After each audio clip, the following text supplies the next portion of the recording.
बिस्मिल्लाहिर्रहमानिर्रहीम। नाज़रीन, मैं हकीम शहबाज हूँ। आपको हमारे फेसबुक पेज और यूट्यूब चैनल पे खुश आमदीद।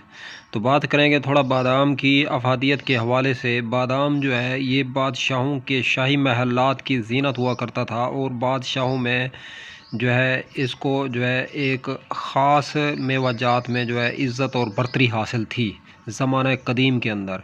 तो बादाम का इस्तेमाल जो है बहुत ज़्यादा हद तक किया जाता था। इसको खूबसूरती बढ़ाने में भी इस्तेमाल किया जाता है, और इसका पाउडर और लेप करके शहद में मिक्स करके चेहरे की खूबसूरती और ब्यूटी को बढ़ाने के लिए लेप भी किया जाता है।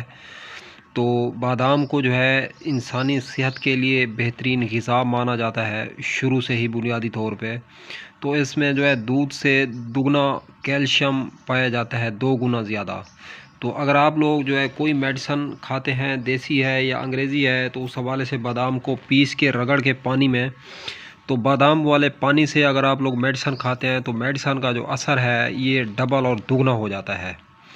तो नाज़रीन, ये तो थी इनफॉर्मेटिव वीडियो छोटी सी बादाम के हवाले से। अब तक के लिए इतना ही। तब तक के लिए अपना भी ख्याल रखें, और अपने फेसबुक पेज और यूट्यूब चैनल का भी। दोस्तों, हम मिलेंगे किसी भी नई वीडियो के साथ। अगर आप हमसे कोई शादी कोर्स या मर्दाना ताकत या मर्दाना कमज़ोरी या किसी भी बीमारी के हवाले से कोई मेडिसिन बनवाना चाहते हैं, तो उसके लिए कॉन्टैक्ट नंबर नोट फरमा लें: 0309 990 2851।